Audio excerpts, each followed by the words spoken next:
perdez pas patience, on va commencer dans 3-4 minutes. 3-4-5 minutes.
Bonsoir à toutes et à tous, bienvenue à l'Académie du Climat pour notre grande soirée sur le numérique. Je suis Lou Espargilière.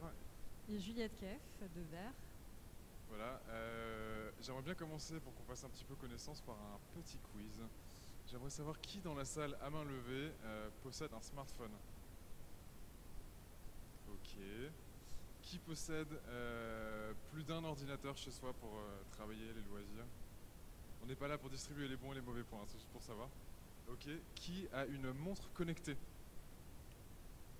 Ouais. Qui a une Apple Watch neutre en carbone? Et ça tombe bien parce que ça n'existe pas du tout et vous pourrez lire ça demain dans Vert.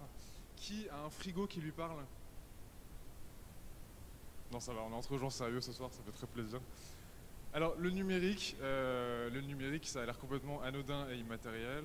D'un coup de pouce, on fait une recherche Google, on déclare ses impôts en ligne, on envoie des emails rigolos avec des pièces jointes sans savoir que ça détruit la planète, parce qu'on n'a pas écouté notre ministre de la Transition énergétique. Spoiler, ça ne détruit pas vraiment la planète. Ce soir, on va voir que le numérique, c'est beaucoup plus matériel que ce qu'on pourrait le croire. C'est des octets, certes, mais c'est aussi des millions de kilomètres de câbles. C'est aussi des métaux, c'est aussi, on va le voir, des souffrances parfois infligées aux écosystèmes et aux humains, mais c'est aussi tout un tas de solutions et on va avoir un panel très intéressant ce soir pour nous raconter tout ça, pour essayer de voir quel pourrait être le numérique de demain, en tout cas celui qu'on pourrait appeler de nos voeux. Et Juliette, qu'est-ce qu'on va faire ce soir?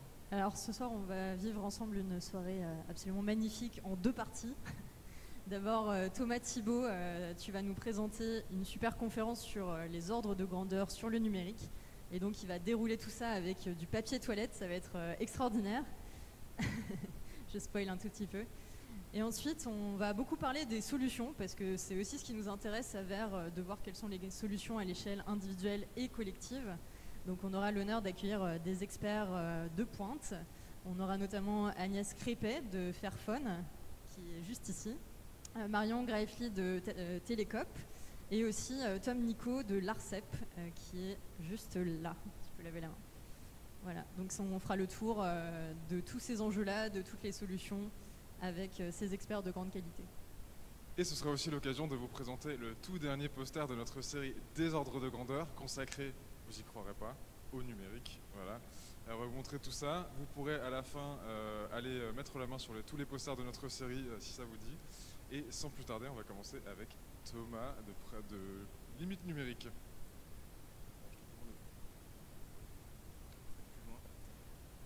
On te laisse la scène, Thomas.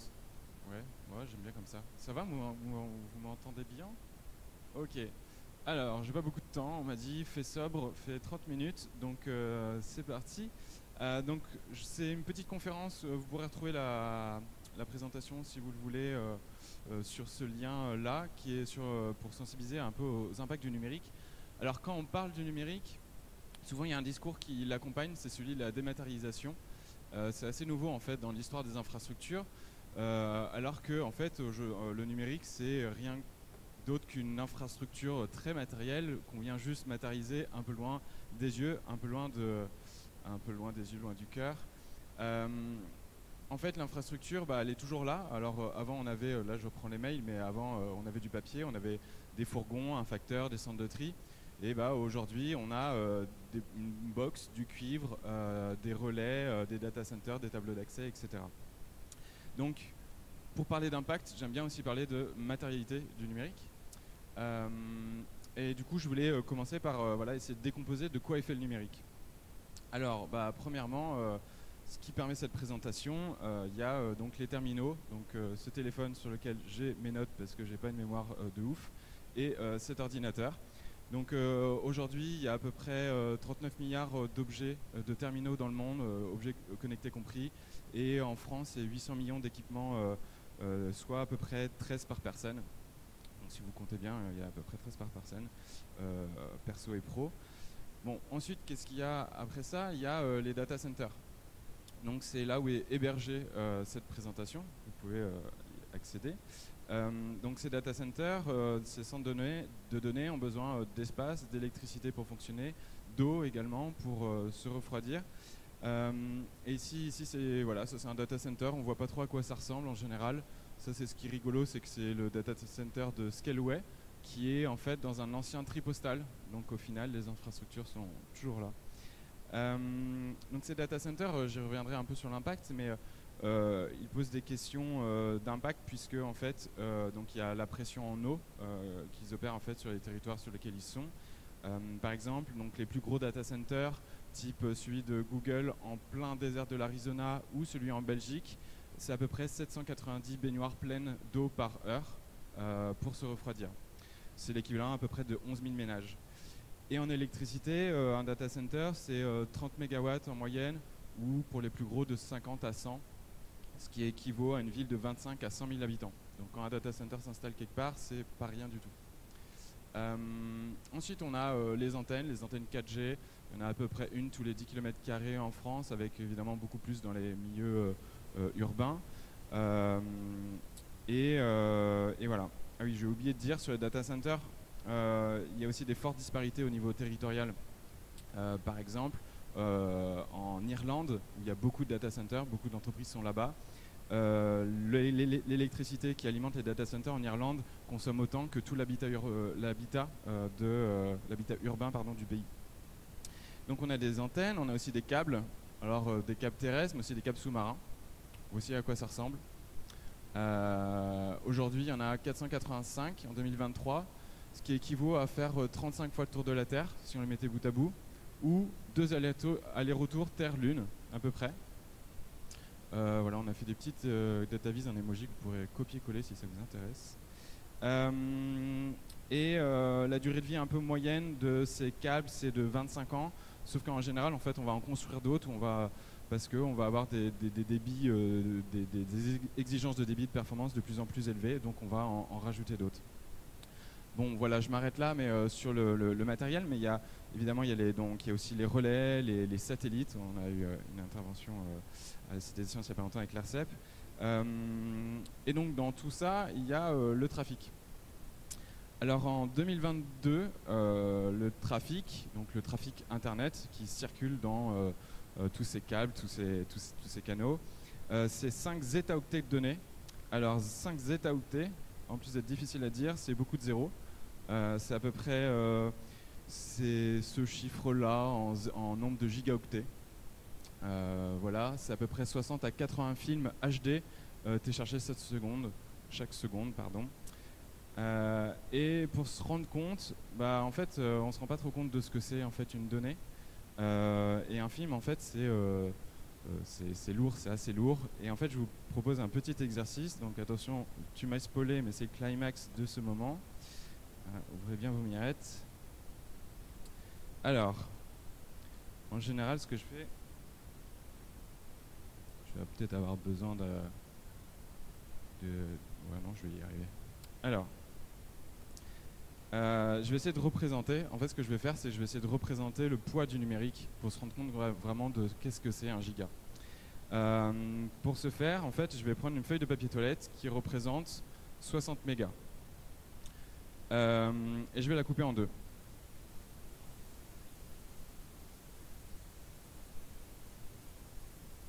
Donc ça, c'est 30 mégas.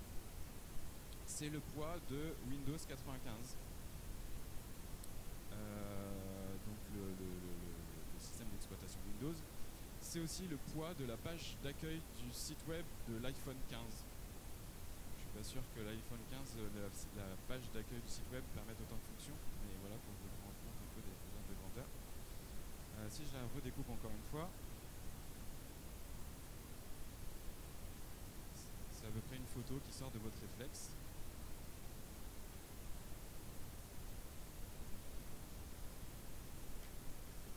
Deux fois, c'est le poids moyen d'un site web aujourd'hui. C'est aussi le poids du jeu Doom, je n'ai pas le temps de le montrer, mais de 1995, avec tous les niveaux, le son compris, etc.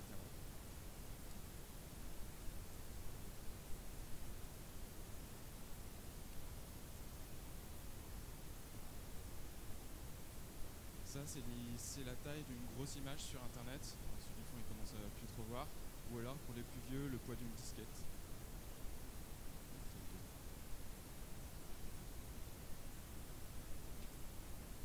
Une image moyenne définition sur Internet.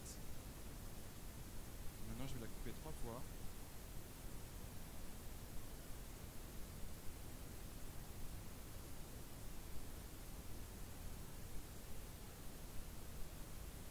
Ça, c'est le poids d'un email sans pièce jointe, donc 70 kilooctets. Donc, quand vous envoyez un email, c'est à peu près ça. C'est aussi, on dit que c'est à peu près le poids du programme qui était présent sur la navette spatiale qui nous envoyait sur la Lune la première fois, sachant que, bon, en fait, la plupart du calcul était fait quand même sur Terre. Voilà. Mais c'est à peu près ça.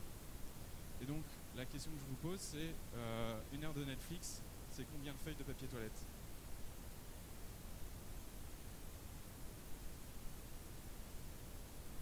Si on prend le bout. Il y a un peu des idées? HD. Bonne question. Ouais. Il y a deux cas.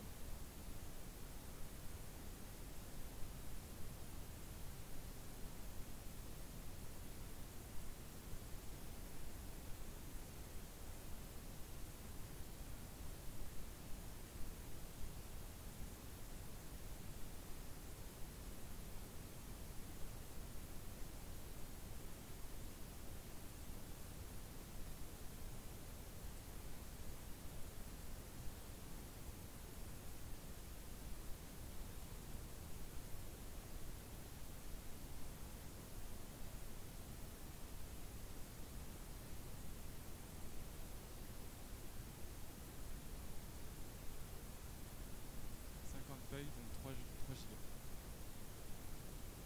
Donc ça, c'est une heure. C'est pas une série. Une série, si vous binge-watchez, vous pouvez renrouler si ça vous fait plaisir.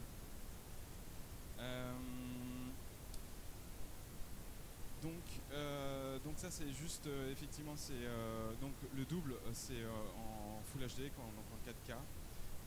Et si on faisait 32 mètres, c'est le poids de la dernière version Android, sans aucune application installée. Voilà, on pourrait en faire d'autres comme ça. On pourrait en faire beaucoup d'autres, mais j'ai pas le temps. Alors, donc sur l'empreinte environnementale, donc ça c'est juste pour se rendre compte un peu du poids des choses. Sur l'empreinte environnementale, je vais passer assez vite sur les choses qui sont de toute façon un peu déprimantes, mais voilà. Aujourd'hui, en fait, on a une empreinte carbone moyenne par Français qu'on doit passer de 12 tonnes, 10-12 tonnes à 2 tonnes. Que en fait, la question de l'empreinte carbone, c'est une des 9 limites planétaires.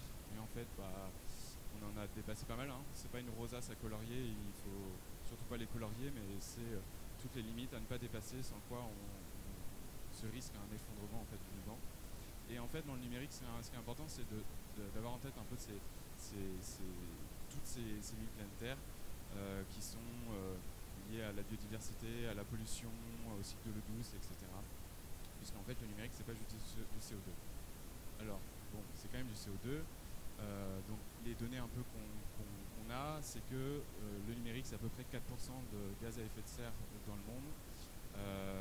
Le truc, c'est que c'est en fait c'est un des secteurs qui croît le plus rapidement, à peu près 6% par an. En France, en France, donc l'empreinte liée au numérique par Français, c'est 400 kg de CO2, ce qui fait que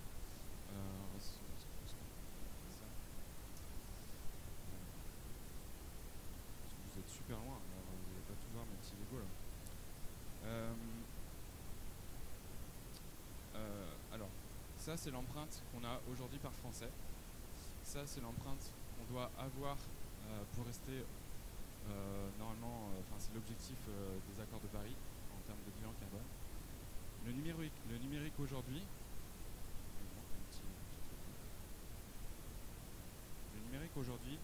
représente déjà un quart de l'empreinte, l'objectif d'empreinte qu'on doit avoir par personne. Donc, c'est-à-dire que le numérique aujourd'hui, il prend en compte déjà un quart alors que de ce qu'on doit avoir, alors qu'il y a les usages de chauffage, d'alimentation, etc. Le truc, c'est que selon les dernières études ARCEP-ADEME, c'est que si on ne fait rien, cette empreinte, elle pourrait tripler et donc prendre quasiment les 3/4 de l'empreinte qu'on doit avoir. En France, c'est surtout lié, l'empreinte est surtout liée aux terminaux. Là, c'est un peu un schéma un peu sur la représentation de l'empreinte liée au réseau, liée aux data centers et aux terminaux. Ce qu'il faut, si vous deviez retenir qu'un seul truc de cette conférence, c'est que la majeure partie des impacts du numérique sont liés à sa fabrication. Un téléphone, l'impact d'un téléphone, c'est à peu près 80%, voire 90%, voire un peu plus de l'impact d'un téléphone qui est lié à sa fabrication. Le reste, c'est l'utilisation.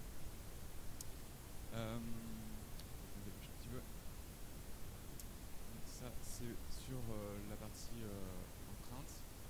Mais l'empreinte, c'est pas l'empreinte du numérique, c'est pas. Alors oui, alors je voulais peut-être dire. Donc dans cette empreinte, dans les terminaux, les principaux responsables sont les ordinateurs fixes et portables, les télés, les smartphones, qui ont aussi un renouvellement très fréquent. Mais le numérique, c'est aussi donc des ressources. On va extraire en fait pour fabriquer le numérique des minerais. Pour fabriquer un smartphone, il faut à peu près 500 fois son poids en matière première.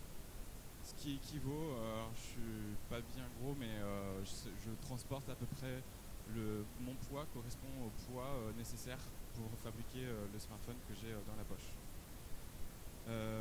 Et pour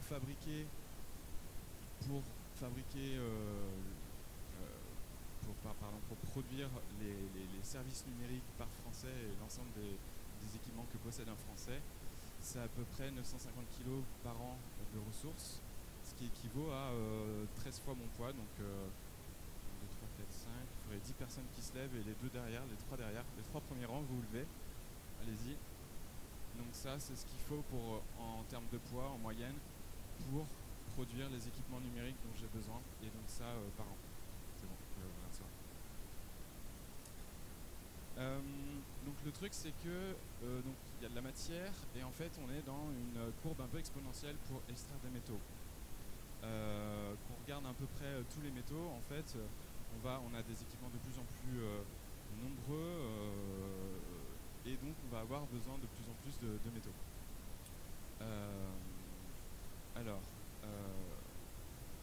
Donc, oui, je voulais peut-être vous montrer, peut-être je ne vais pas parler de ça tout de suite. Si je vais faire venir peut-être 2 personnes, 3 personnes, juste pour faire ça. En attendant que je continue à parler, je vais vous montrer les 3 cobayes. Il faut que vous mettiez toutes les petits Lego, vous fassiez une tour. Une tour.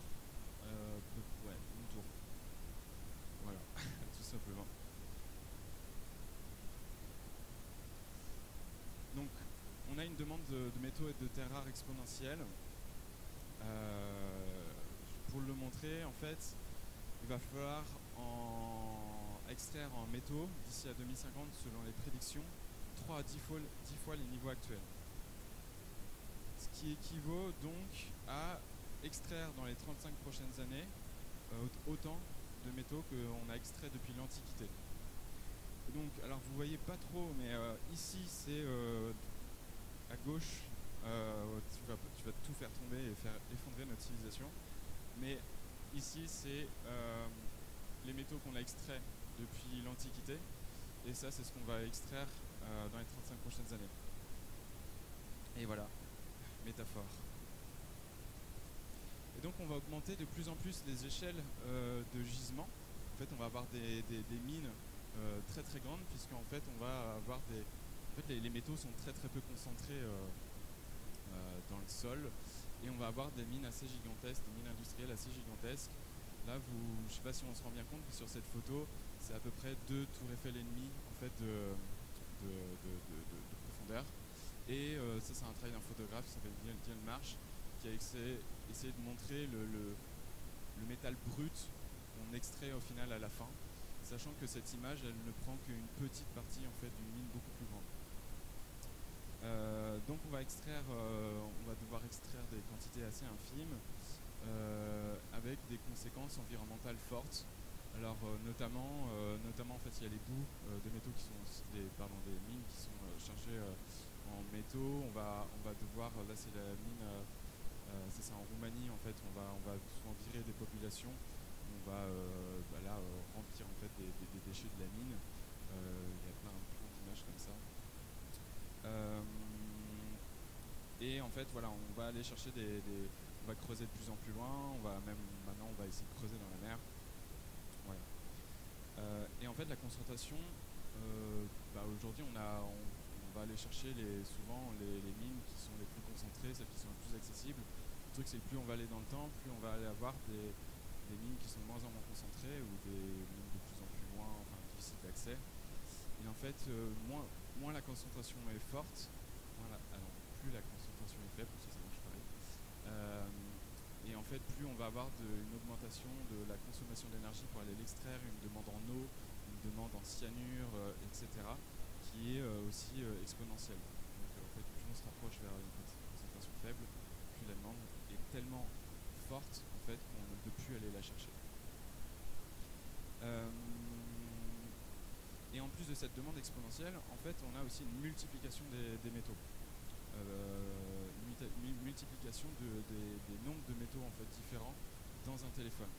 Par exemple, une brasure, avant on avait besoin d'un alliage de 2 à 3 métaux. Donc une brasure, c'est une soudure qui permet de connecter, connecter les composants. Aujourd'hui, on va avoir besoin un alliage de 5 métaux différents, puisqu'en fait les brasures, vu qu'on va miniaturiser, les brasures, on va avoir besoin de performances plus importantes, pour que la connectivité se fasse, alors que c'est des brasures beaucoup plus petites, pour que ce soit autant solide, etc. Et donc, par exemple, j'avais un dumb phone. Donc un dumb phone, c'est ce qu'on appelle, c'est genre le 90. Il y a à peu près 20 éléments de plus dans ce téléphone que dans ce téléphone. Enfin, 2 fois plus de métaux, de métaux différents dans un smartphone que dans un dumb phone. Et j'ai pas dit, mais c'est à peu près 50 minerais différents qu'on a, enfin 50-60 qu'on a dans un smartphone.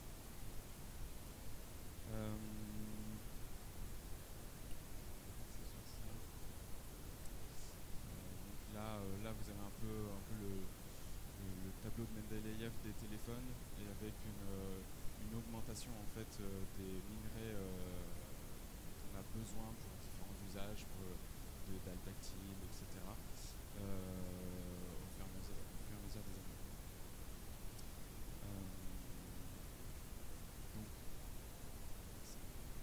ce que après, donc, oui, j'ai parlé un peu de la pollution. En fait, le truc, c'est que ces mines, en fait, là, il y a aussi des catastrophes. En fait, il y a ces mines quand, en fait, les tailles sont tellement gigantesques, quand il y a des problèmes de fissures, de barrages, etc. En fait, il y a des écoulements en fait des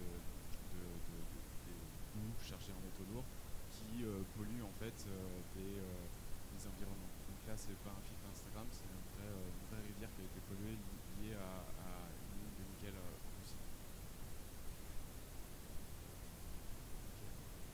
Donc, en plus de ça, il y a un peu, ce qu'on se rend compte, c'est que avec ce taux de croissance de cette demande en métaux, et le fait qu'en fait on a des ressources limitées, en fait on va avoir de plus en plus de pression et de difficulté à aller chercher ces métaux, ce qui fait que la durée un peu des réserves connues actuelles, la plupart des métaux critiques, c'est ce qu'on utilise le plus dans nos appareils numériques, on est à peu près sur 25, 50, 100 ans.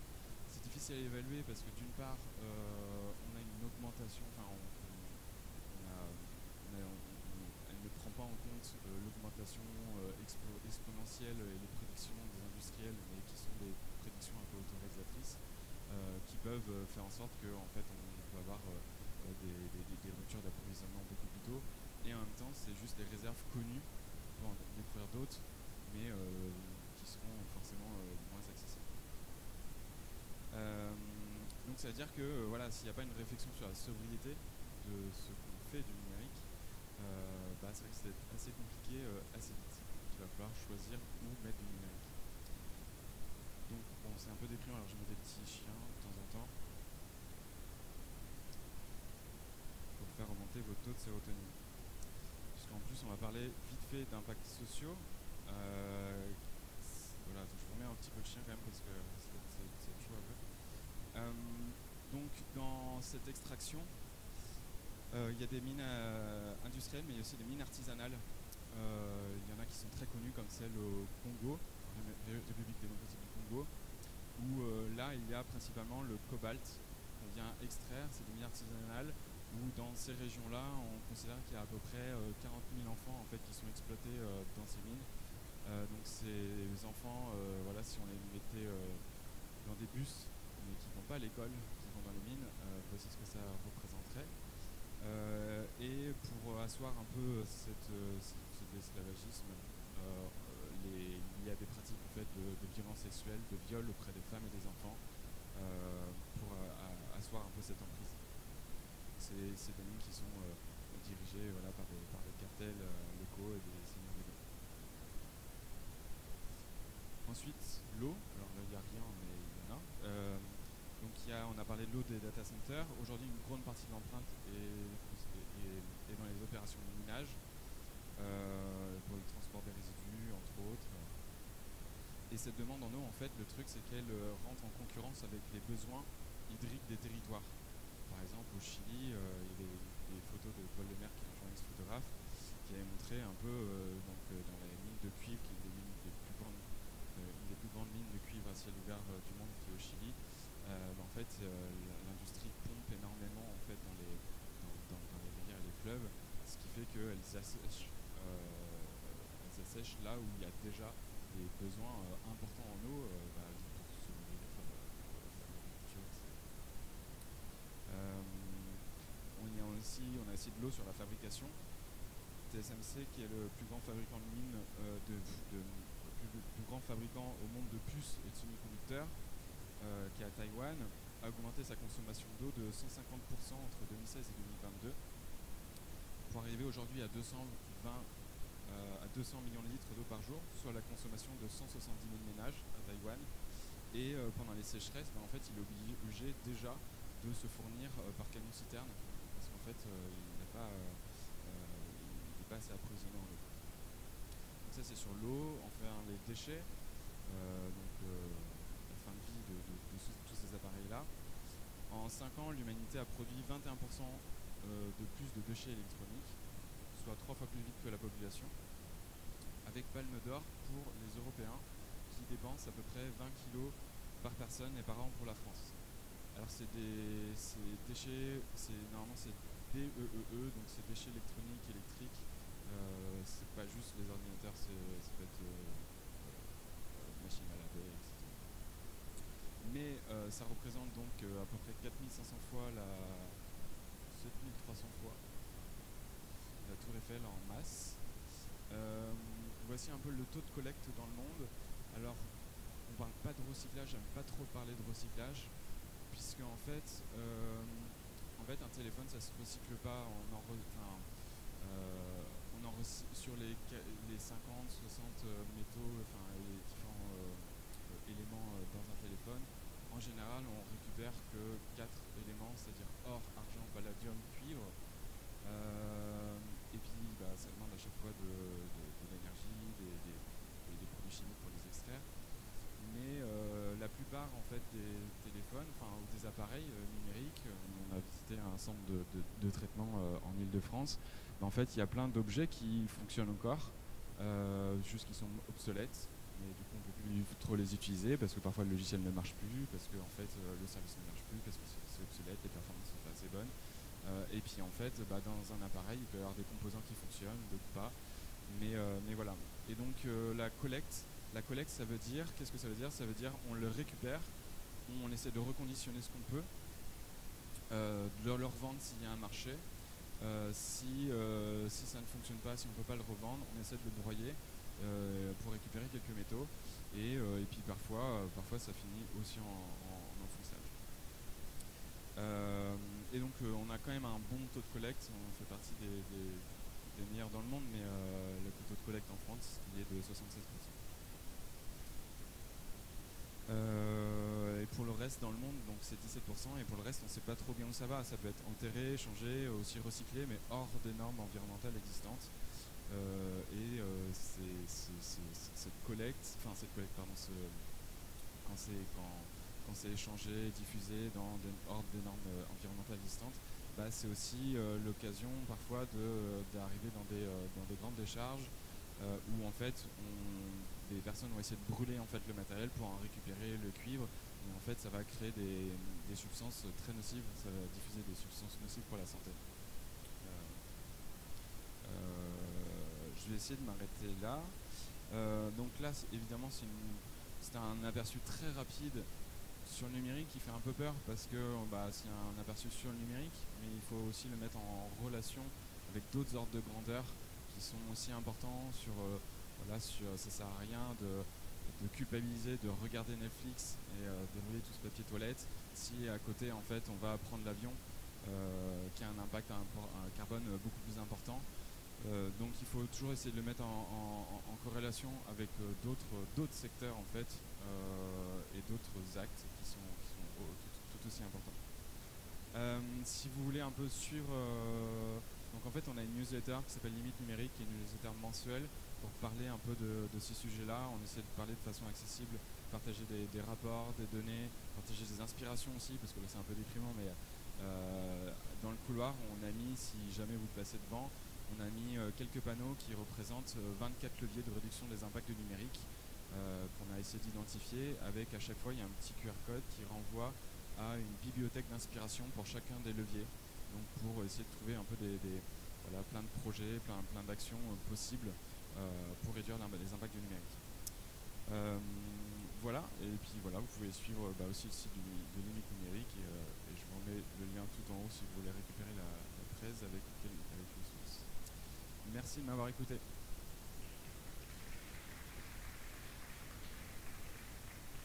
Hello.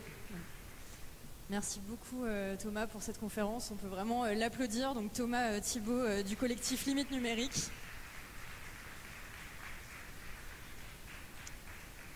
Et avec Thomas et aussi Julie Brunet de Data Citron, on a travaillé à un nouveau poster de notre série Désordre de grandeur. Alors ça va s'afficher d'ici quelques instants. En gros, l'idée de la série Désordre de grandeur, c'est de résumer un peu les ordres de grandeur, comme son nom l'indique, sur une thématique à chaque fois. Donc on a résumé ça déjà dernièrement sur les gaz à effet de serre, sur les énergies, sur les transports. Et donc le petit dernier, c'est sur le numérique, et ce n'est toujours pas projeté. Ok. Le numérique, ça marche jamais, c'est terrible. Est-ce qu'il y a un expert des câbles HDMI de l'Académie du Climat qui pourrait me dire ce que je dois faire? Sinon, on peut vous mimer le poster. Tu peux faire ça?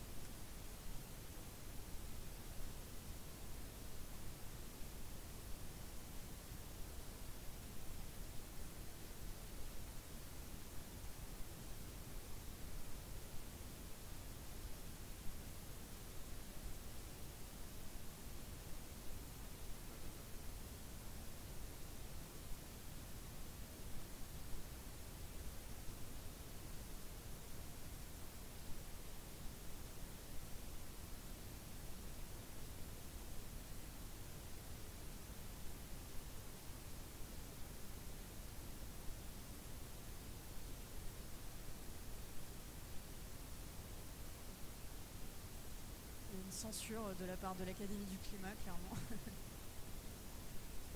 Alors pendant ce temps-là, on peut peut-être inviter nos invités à nous rejoindre sur scène. Alors on va inviter du coup Agnès Crépet de Fairphone à nous rejoindre. Bonjour Agnès, merci d'être avec nous. Tu peux t'installer sur l'un des 3 fauteuils qui est là. Marion Graefli de Télécop. Je sais pas où elle est, Marion, je ne l'ai pas encore vue. Bienvenue Marion, viens nous rejoindre s'il te plaît. Et Tom Nico de l'ARCEP. Donc on est absolument ravis de vous avoir tous les 3 ce soir avec nous pour discuter des solutions, parce que comme Thomas l'a expliqué, on est dans un numérique aujourd'hui qui n'est pas soutenable. Donc quelles sont les solutions à l'échelle individuelle? Alors plutôt ici, si ça ne te dérange pas Tom. Tu as un super fauteuil en paille en plus, il est très beau.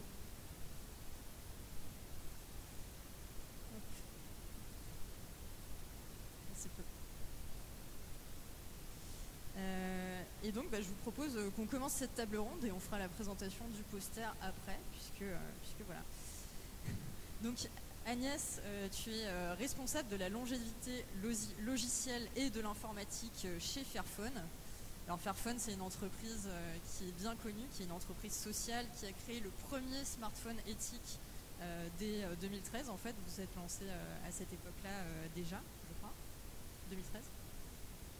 Tu ouvres même 2013 comme entreprise, mais 2010 comme étant une campagne de sensibilisation en numérique. Donc à la base, c'est vraiment une campagne activiste qui n'était pas encore une boîte en 2010. Une campagne activiste qui a débouché sur une entreprise. C'est une belle histoire que tu nous raconteras sans doute tout à l'heure. Tom Nico, tu es ingénieur économiste spécialisé dans l'énergie et le climat et la sobriété numérique. Et tu nous parleras aussi de l'ARCEP, qui est donc l'autorité de régulation des communications électroniques, des postes et de la distribution de la presse. On a toujours des acronymes assez invraisemblables. Et Marion Graefli, donc tu es la cofondatrice de Télécop, le premier opérateur coopératif de télécom. Et tu nous parleras aussi de tout ce que vous faites aussi à Télécop. Alors peut-être une première question avec Tom Nico. Donc Tom Nico, à l'ARCEP, vous avez sorti une étude riche. Tout à l'heure, Thomas en parlait un petit peu. Une étude qui a été une étude prospective pour savoir un petit peu comment l'empreinte environnementale du numérique allait évoluer dans les prochaines années. C'est-à-dire voilà, en 2030, en 2050, quelles étaient l'évolution. Alors peut-être, quels aspects est-ce que vous avez étudiés principalement à l'ARCEP et quelles ont été vos principales conclusions avec cette étude? Merci. Déjà, merci pour l'invitation à parler d'empreinte environnementale du numérique. Donc c'est une étude qui a été menée avec l'ADEME. Je ne sais pas si tout le monde connaît l'ADEME, qui est l'agence de la transition écologique. Étude qui a été initiée en 2020, qui avait d'abord pour but finalement de faire un état des lieux de l'empreinte environnementale numérique en France. Donc ça aboutit à en fait un chiffre qui en France, le numérique, c'est 2,5% de l'empreinte carbone totale. Voilà. Et donc en fait c'est une étude qui était multicritère, c'est-à-dire qu'on n'a pas regardé que le carbone, on a aussi regardé l'impact sur les ressources, les minéraux, les métaux, sur l'eau, sur d'autres indicateurs environnementaux. C'est aussi une étude qui est multicomposante, c'est-à-dire qu'on a vraiment regardé l'ensemble de la chaîne de valeur numérique, donc par exemple les réseaux, les équipements utilisateurs, les centres de données. Et c'est surtout une étude qui est multi-étape, c'est-à-dire on s'est intéressé à l'ensemble du cycle de vie, c'est-à-dire la fabrication des équipements. Comme l'a dit tout à l'heure Thomas, c'est la phase la plus impactante parce que ça représente près de 80% de l'impact total si on parle de carbone. On a aussi traité finalement la phase d'utilisation, la phase de distribution. Voilà. Donc ça c'était l'état des lieux, donc ça permettait de finalement déterminer un point de départ en 2020. Donc ça a pris du temps, donc on a regardé toutes les méthodologies, les standards qui existent à l'échelle internationale. Voilà. Et ensuite, on s'est posé la question en 2030 et en 2050, comment pouvait évoluer cet impact-là. Donc, on a défini des scénarios d'ici à 2030 et d'ici à 2050. Et le principal message, c'est que si on ne fait rien, l'empreinte carbone du numérique peut tripler d'ici à 2050. Et aussi, on a un enjeu qui est fort sur l'épuisement des métaux et des minéraux, parce que en fait, voilà, on va avoir une tension, par exemple, entre la transition énergétique, où on a besoin de métaux pour voilà, construire des éoliennes, des véhicules électriques, etc. Et puis finalement le numérique, il y a aussi besoin de métaux pour continuer à se développer. Et du coup, tu parles de métaux et de notre consommation qui est vraiment de plus en plus fulgurante. Est-ce qu'en fait, on a les ressources sur Terre pour sortir autant de métaux? Alors ça, comme l'a dit Thomas, en ce moment, il y a l'ADEME qui fait une étude sur le lien entre métaux et numérique. Donc je pense qu'on aura des résultats à partir de là. Aujourd'hui, on ne sait pas si voilà, il y a des réserves, mais les réserves, c'est ce qui est exploitable au niveau technico-économique et ce qui est accessible. C'est une question qui se pose. En tout cas, il y a l'ADEME qui se pose la question, il y a aussi la Commission européenne qui s'intéresse à ce sujet-là. Donc il faudra voir leurs travaux. Ok. Et tu disais aussi le numérique, l'empreinte carbone qui va peut-être dépasser même l'empreinte de l'aviation. Souvent on compare ces deux secteurs effectivement en disant voilà, le numérique aujourd'hui, ce n'est, comme le rappelait Thomas tout à l'heure, ce n'est pas la seule chose à regarder. Il y a aussi d'autres secteurs qui sont très impactants, donc il faut regarder l'ensemble effectivement du spectre. Néanmoins, si on continue comme ça, notre empreinte carbone va s'envoler. C'est quoi vos prévisions exactement à ce niveau-là en 2050? Alors déjà, une chose importante, c'est qu'il faut distinguer prévision et scénario. Nous, on ne va pas dans l'avenir, on ne fait pas de prévision, on ne sait pas ce que va être le futur. Par contre, effectivement, il y a des tendances et on a défini plusieurs scénarios. Et dans le cadre des scénarios 2050, on a défini un scénario tendanciel et puis des scénarios qu'on a appelés sobriété numérique, éco-conception, etc. Et dans ce cadre-là, en 2030, voilà, on a vu que déjà la consommation d'énergie d'ici 2050, par exemple, peut doubler. Là, on a pas mal de questions autour de l'énergie. On a parlé de plan de sobriété, il y a eu la guerre en Ukraine avec la crise de l'énergie. Et donc voilà, c'est vraiment ce scénario tendanciel qu'il faut éviter. Et pour éviter ce scénario tendanciel, il faut mettre en place des actions de sobriété numérique. Donc qu'est-ce que c'est que la sobriété numérique? C'est s'interroger sur les besoins, c'est limiter finalement le renouvellement de terminaux, jouer sur tout ce qui est obsolescence. Donc par exemple, on a différents types d'obsolescence. On a l'obsolescence technique, c'est le fait que voilà, les équipements puissent durer et ne tombent pas en panne parce qu'il y a un composant qui ne marche pas. C'est jouer sur l'obsolescence culturelle et marketing, c'est-à-dire que si mon smartphone, mon PC, il marche, pourquoi je devrais le renouveler? Donc il y a aussi un impact publicité, etc. Et il y a une obsolescence aussi qui est logicielle. C'est par exemple mon smartphone, il est un peu vieux, etc. Et en fait, le système d'exploitation ne me permet plus en fait de faire fonctionner les applications, etc. Ça marche aussi sur les PC. Et donc, je vais vouloir changer d'équipement parce que je vais vouloir avoir la dernière application pour communiquer avec mes amis, etc. Oui, d'ailleurs, c'est assez rigolo. Vraiment, alors, l'Apple Watch neutre en carbone, vraiment, je sais pas vous, moi j'ai pu passer ça, ça m'a fait hurler de rire. Après, j'ai fait un petit peu mon travail journalistique pour constater que c'était toujours à hurler de rire. Et c'est marrant, c'est que vous verrez vraiment demain, il y a un décryptage d'envers là-dessus. Je trouve ça, pas parce que je l'ai écrit, mais je trouve ça très intéressant de ce que ça révèle un peu. Et le même mois où Apple a annoncé avoir sorti sa première Apple Watch neutre en carbone, c'est le même mois que la première Apple Watch qui est sortie en 2015 a cessé de fonctionner. Et même la version en or à 18 000 $. Donc voilà, s'il y en a dans la salle qui ont acheté l'Apple Watch à 18 000 $, vous devez avoir un petit peu les nerfs parce qu'elle ne donne plus l'heure à partir de maintenant. Voilà, donc on a vu, il y a le carbone, on a vu qu'il n'y avait pas que le carbone, il y a aussi l'empreinte matérielle et la fabrication de nos smartphones, enfin de tous les types d'appareils, ça représente donc 80%, plus de 80% de l'empreinte matérielle de nos objets. Alors Agnès Crépé, chez Fairphone, vous êtes attaqué à ce sujet dès 2013.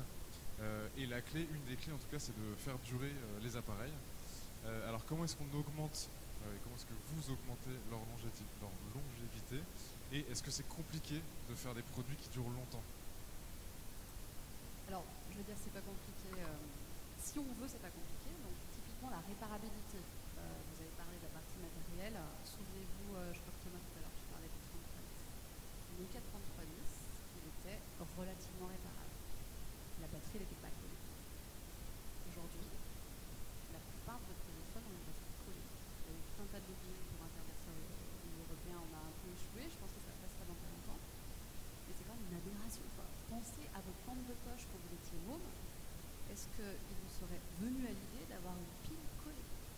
Aujourd'hui, c'est réparabilité, ça passe par pas de colle, ça passe par la possibilité d'enlever la colle facilement, sans être un expert ou une experte. Je cite tout le temps ma tante Ginette, qui à chaque fois arrête de citer dans une conférence. Ma tante Ginette, à 85 ans, elle peut réparer son téléphone. Elle n'est pas experte, il lui faut 10 minutes parce qu'il faut changer son écran quand elle l'a cassé, si jamais elle le casse. Il faut se souvenir d'un chiffre. Quand vous regardez les écrans, donc les écrans, c'est ce qui casse le plus sur le téléphone, vous tombez le téléphone et ça casse. En moyenne, le coût de réparation de votre écran, pour le changer, s'il est cassé, c'est 42% du coût original du téléphone. Et qu'est-ce qu'on fait? Qu'est-ce que font les gens? Ils ne changent pas l'écran. Et du coup, ils vont changer le téléphone. Et donc, dans l'idée de ce qu'on fait chez Fairphone, on n'est pas les seuls, hein, j'aime bien un peu comme le truc, il y a d'autres boîtes qui font ça dans l'électronique, dans les laptops, il y a Framework, il y a Huawei. L'idée, c'est en fait de faire un truc con, hein, c'est simplement de faire en sorte que la réparation soit pas trop compliquée et qu'elle soit pas chère. Et aussi dans une approche anti-patriarcale, non paternaliste, à savoir on démocratise l'accès à la réparabilité. On n'a pas besoin d'être expert, on n'a pas besoin de demander à la boîte qui a fabriqué le téléphone de réparer le téléphone. Donc, derrière, il y a aussi une idée de anti-capacitation des personnes qui utilisent le téléphone, de savoir réparer son téléphone. Donc l'idée de Fairphone, ça passe par la réparation matérielle. Donc lever l'opacité sur la complexité du téléphone, on prend ce qu'il y a dedans, on prend le dégât matériel, le dégât environnemental, mais aussi sociétal. Tout à l'heure, Thomas, tu parlais du nombre d'enfants dans les lignes, etc. Tout ça, on en parle quand même pas mal. Et au-delà de la réparabilité matérielle, on a l'aspect logiciel. Donc ça, c'est mon job chez Fairphone. Moi, mon job, c'est un boulot d'ingénieur, une équipe de personnes qui luttent contre l'obsolescence logicielle.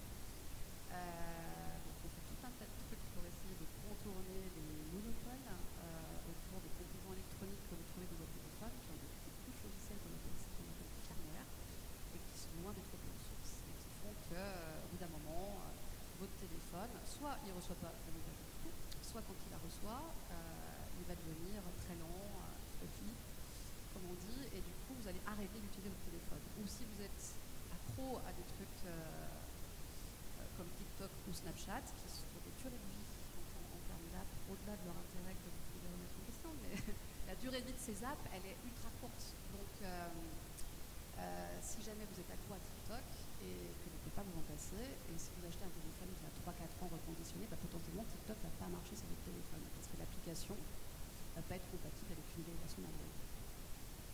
Donc tout ça fait que votre téléphone va être utilisé en moyenne 2 à 3 ans, c'est la durée des moyennes du téléphone Android. Et ce qu'on essaie de faire chez Fairphone, c'est de lutter contre ça. Donc le truc un peu caché dont on ne parle pas beaucoup, c'est la partie logicielle, mais ça représente au moins un tiers des raisons pour lesquelles les gens changent de téléphone. Voilà. Est-ce que la technologie peut augmenter la durabilité? Alors, en fait, oui et non. Enfin, disons qu'avoir une technologie simple et sobre, ça vous permet d'augmenter la durabilité. Pour moi, c'est plus une volonté politique, je dirais presque, de revenir à quelque chose de simple. Le 3310, il a 15 ans.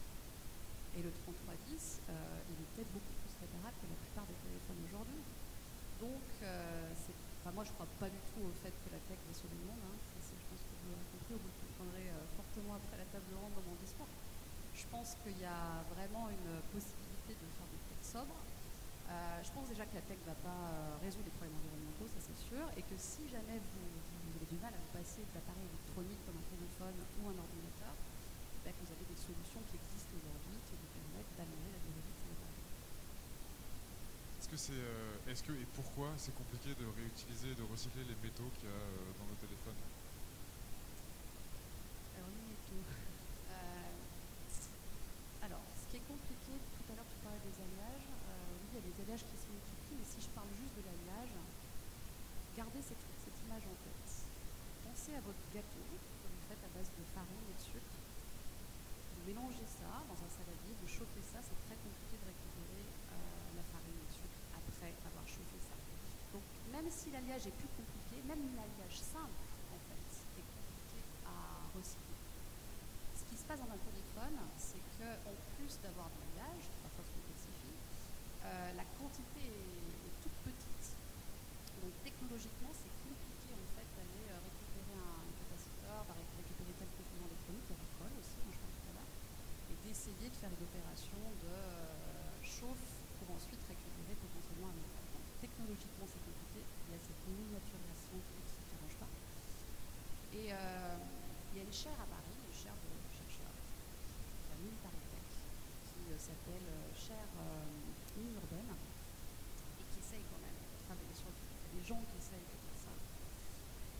ces chercheurs-là, ils vont vous dire qu'il y a des choses quand même possibles, mais le marché n'est pas là. Donc ces gens-là, ces chercheurs, ils bossent le truc. Mais le marché n'est pas là. Pourquoi le marché n'est pas là? Parce qu'il n'y a pas d'intérêt encore commercial à faire ça. Donc j'aime bien ce que tu as dit, vous, sur carbone neutral. Donc carbone neutral n'existe pas, ça c'est sûr. Mais en plus de ça, si vous regardez la communication de la boîte qui a sorti cette marque, ils sont à fond sur la partie recyclage, mais finalement, ils font très peu de R&D. Si vous regardez le chiffre de R&D, de recherche et développement, sur vraiment arriver à creuser des filières, des solutions de recyclage sur des métaux qui sont à l'heure actuelle très peu recyclables. Donc moi, je ne dirais pas que c'est impossible. Je dirais que le marché n'y est pas. Pour le moment, il y a un peu de recherche quand même. Ces chercheurs de l'Intaretech ils font quand même un boulot. Mais que le business model de la plupart des boîtes, à part au niveau marketing, ce genre de discours marketing, n'est pas vraiment là parce qu'il n'y a pas d'intérêt à faire ça en fait. Tout selon nous. Tom Nico, dans l'étude du coup, que vous avez sortie avec l'ADEME, vous avez beaucoup parlé d'éco-conception. Ça veut dire quoi en fait ce terme d'éco-conception? C'est quoi éco-concevoir des produits numériques? Comment ça fonctionne? Et est-ce que c'est suffisant aussi dans un monde qui se réchauffe de plus en plus et où il y a de moins en moins de ressources disponibles? Merci de la question. Effectivement, c'est un terme qui est très important. Donc, d'un côté, on a la sobriété numérique et de l'autre côté, on a l'éco-conception. Et nous, dans nos scénarios, il n'y a que la combinaison des deux en fait qui permet que le numérique puisse contribuer à la neutralité carbone.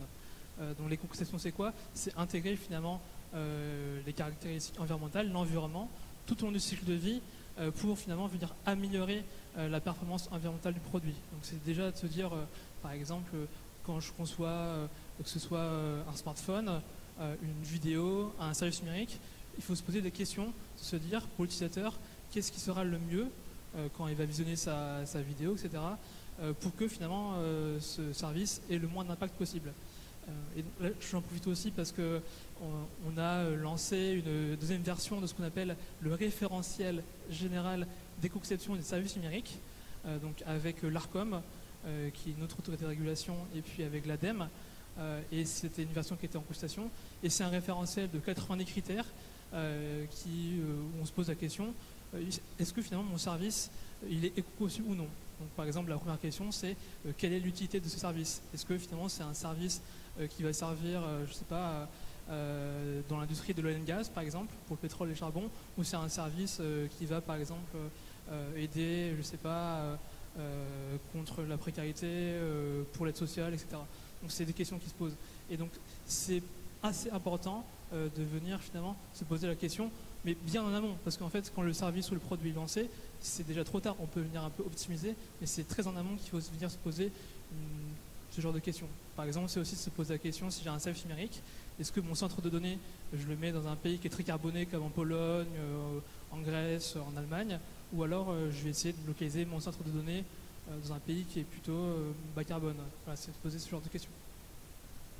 Agnès Crépé, on l'a vu, le numérique a des impacts environnementaux et sociaux colossaux. Il faut pas mal de souffrance finalement pour extraire tout le tableau de Mendeleïev qu'on a vu tout à l'heure. Comment est-ce que vous travaillez pour vous assurer de la traçabilité de vos métaux? Et est-ce qu'il y a des petits producteurs de cobalt près de chez soi? Comment ça fonctionne? Alors, je l'ai dit un peu en introduction, donc Fairphone c'est né par une campagne de sensibilisation sur le numérique du sang. Donc on n'était pas que sur la partie environnementale. À la base, c'était vraiment une campagne de dénonciation des mafias, notamment au Congo. Dans ces personnes du départ, il y avait aussi une personne congolaise. Et au bout de 3 ans, il y a l'ambition de créer une boîte parce que ces personnes-là se rendent compte au départ que monter une boîte, ça peut essayer de créer de la demande de l'intérieur, etc. De la demande de métaux différents. Ça, c'est 2010-2013.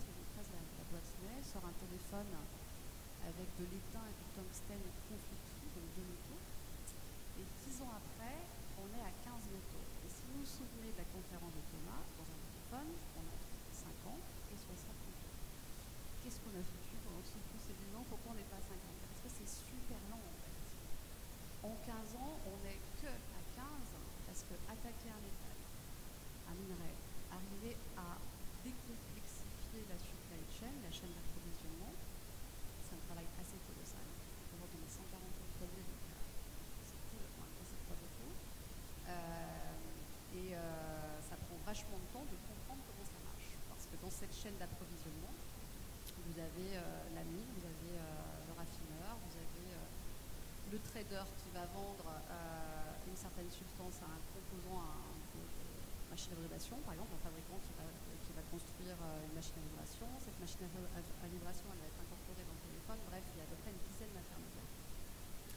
Et à chaque étape, tu parlais de traçabilité, à chaque étape, en fait, il y a une complexité à déconstruire. Et avec une opacité totale, c'est-à-dire que si vous arrivez en tant que nouveau fabricant de téléphone et que vous dites à un assembleur chinois, donnez-moi vos supérieurs, et finalement, il va pas donner il y a beaucoup de fournisseurs, c'est ça, des fournisseurs. Enfin. Et donc c'est pour ça que c'est vachement compliqué de comprendre comment ça marche. Et après, si jamais vous avez l'intention de changer, comment ça marche? Qu'est-ce que ça veut dire changer? Est-ce qu'il faut faire ce qu'on appelle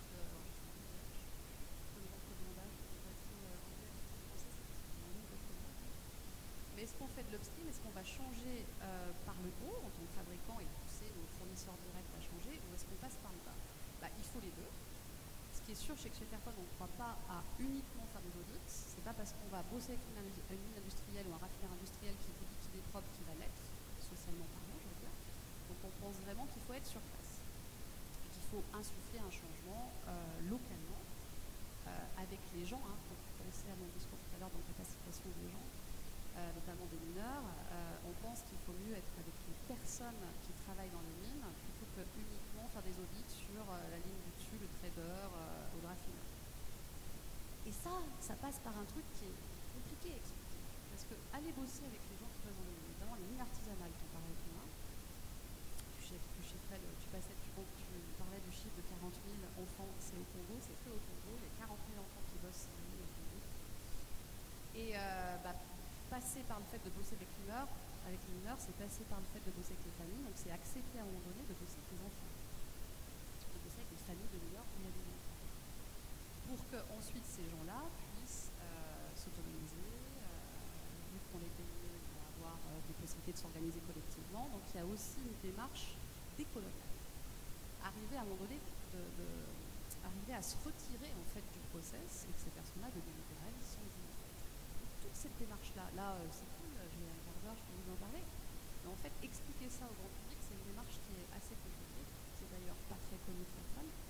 Et donc oui, on fait du Fair Cobalt, on a monté la Fair Cobalt Alliance, mais c'est pas des checks d'audit, c'est pas des labels, des métaux labellisés qu'on achète, c'est vraiment des programmes qu'on essaie de lancer sur place avec les gens. Et c'est pour ça qu'on est capitalisé sur les 50. Donc longue vie à Fairphone, j'espère qu'il va nous rester encore 20 ans pour faire le reste. Mais c'est un travail qui est vraiment compliqué. Donc on pense que pour le faire correctement, il y a vraiment un travail long terme, on n'est pas court-termiste, et qu'il faut parfois plusieurs années pour stabiliser en fait une production. Est-ce qu'il y en a parmi vous dans la salle qui ont un Fairphone? Bravo, on peut les appeler, je présente. Est-ce qu'il y en a parmi vous qui sont chez Télécope? Ok, pas mal, je pense qu'on est au-dessus du pourcentage de la population française, on a affaire à un public de gens responsables. Marion Greffly, Télécope c'est un opérateur téléphonique coopératif. Moi la question que j'avais envie de vous poser c'est comment on fait pour remettre des limites dans nos usages numériques et quels sont les usages qui permettent d'avoir un impact moindre selon vous? Merci beaucoup pour l'invitation. Donc effectivement, Télécope, c'est un opérateur télécom coopératif. Je réinsiste là-dessus parce que du coup, il y a une différence fondamentale entre nous et tout le reste du marché. C'est que nous sommes une coopérative. Et donc, par essence, nous, on va travailler pour vraiment mettre vraiment au cœur de notre activité le fait de résoudre ou de, j'espère, contribuer en tout cas à résoudre les enjeux environnementaux et sociétaux de notre secteur.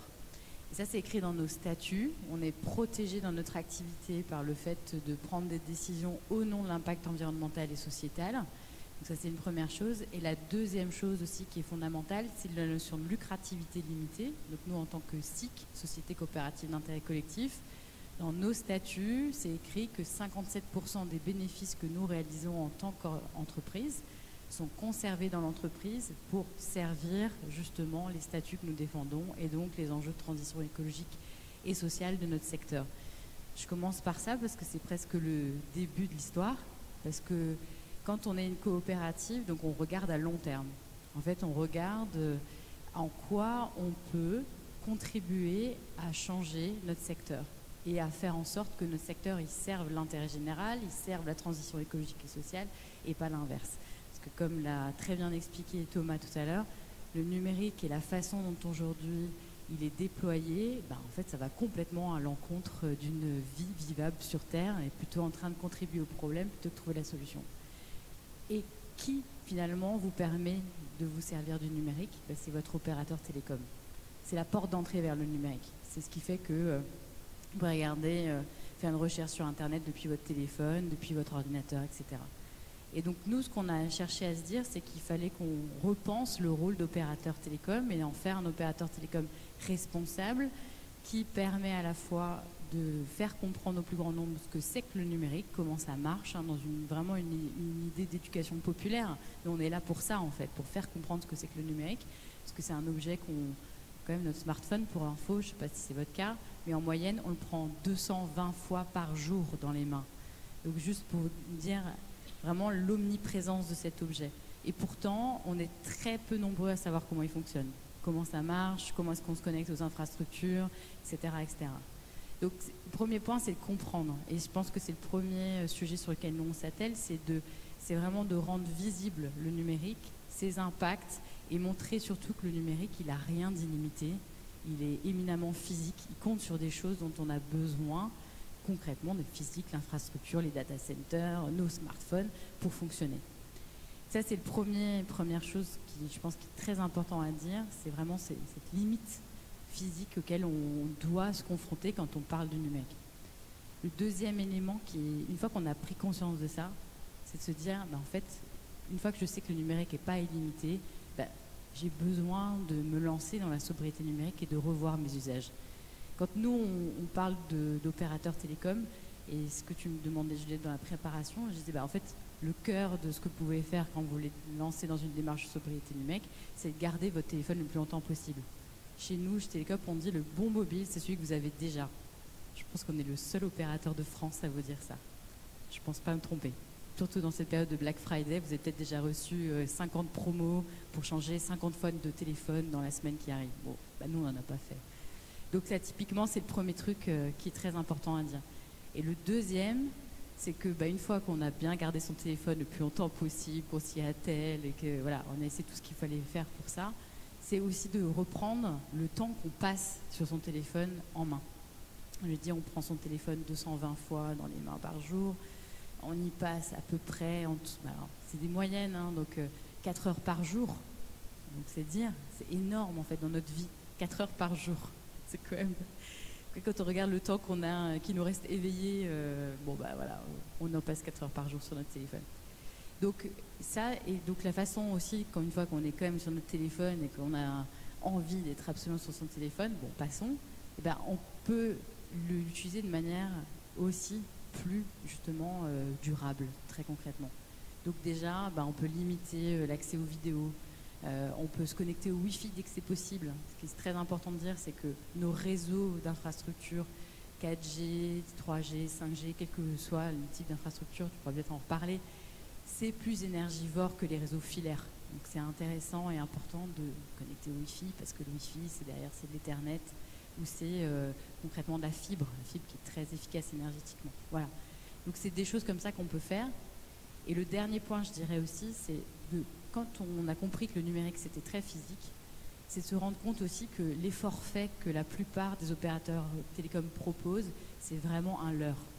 Quand on a un forfait avec 100, 200, alors, je sais plus, 170, c'est délirant en fait ce qu'on voit aujourd'hui, ça ne correspond absolument pas à notre besoin. Aujourd'hui, la moyenne de consommation de données mobiles en France, c'est 13 gigas par mois.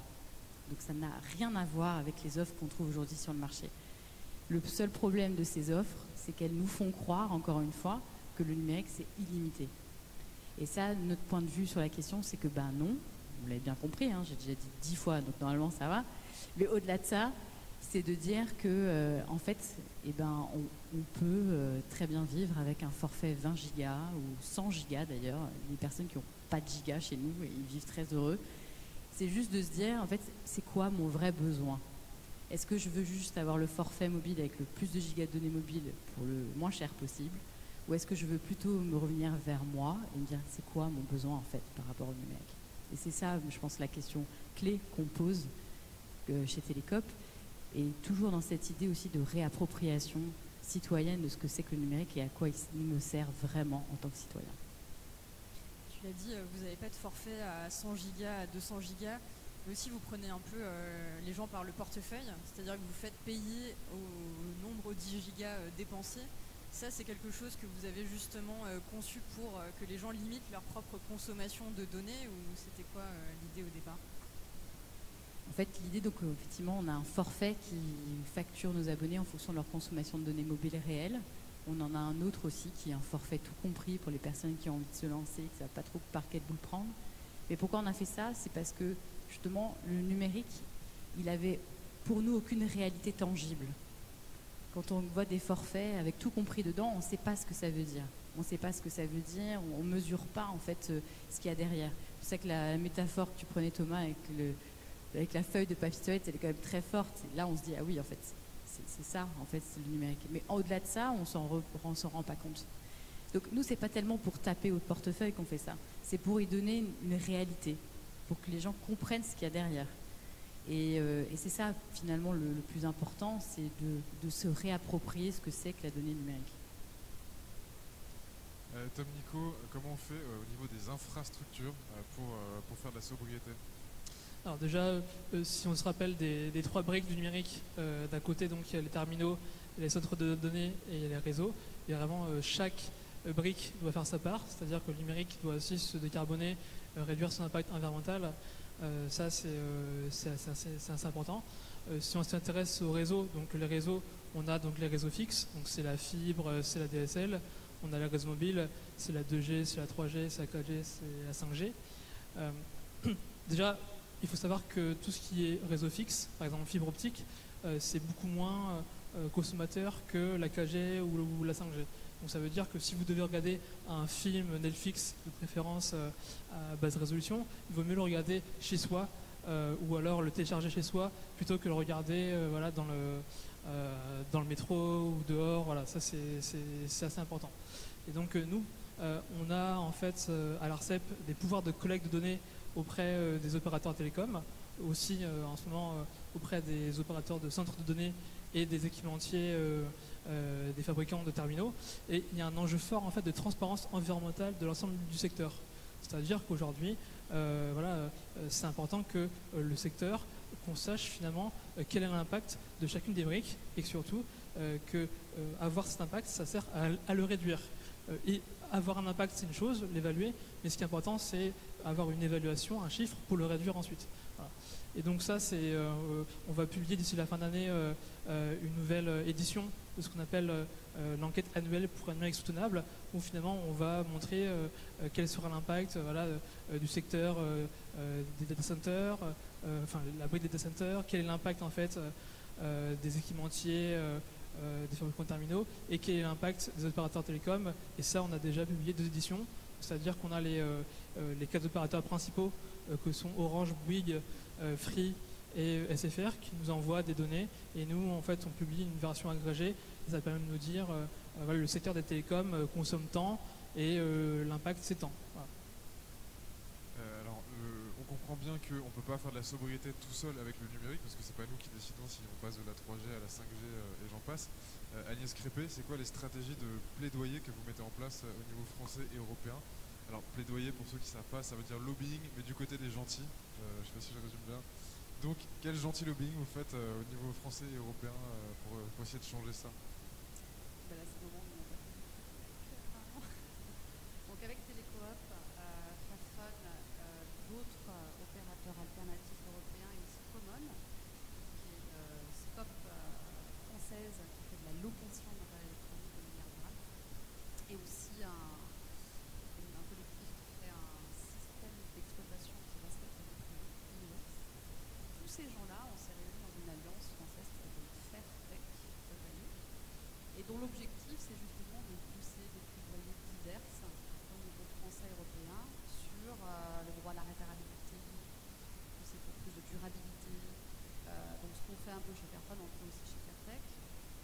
c'était intéressant de pousser ça ensemble parce que évidemment que ça fait plus de sens en fait. On représente quelque part chacun des maillons de quelqu'un qui utilise un smartphone au quotidien. Donc on trouvait ça intéressant du point de vue utilisateur, utilisatrice finale, mais aussi au point de vue des acteurs publics. Et donc concrètement, qu'est-ce qu'on fait au-delà de réflexe, je prends l'exemple sur le smartphone. Typiquement, moi j'ai participé par exemple à la définition de l'index de durabilité avec aussi Common. On ne peut pas reprocher le fait que les acteurs publics ont quand même un côté comme personne et Common. Et l'objectif, c'était de définir en fait les critères de ce qu'on appelle un appareil durable. Vous imaginez bien qu'on appelle le même avec ces critères. Et on fait la même chose au niveau européen. Évidemment qu'on n'a personne à plein temps, on n'a pas une équipe de personnes qui sont employées à plein temps et qu'on fasse pas du tout le même équilibre. La force est beaucoup plus grande. Donc c'est pour ça aussi que ces alliances font sens. C'est pas faire fun seul qui va résoudre l'équation. C'est justement en s'alliant avec des gens qui sont dans la même direction qu'on va arriver à quelque chose. Et au niveau européen, typiquement, on a pas mal bossé aussi sur l'éco-design directive, qui a des cool des critères.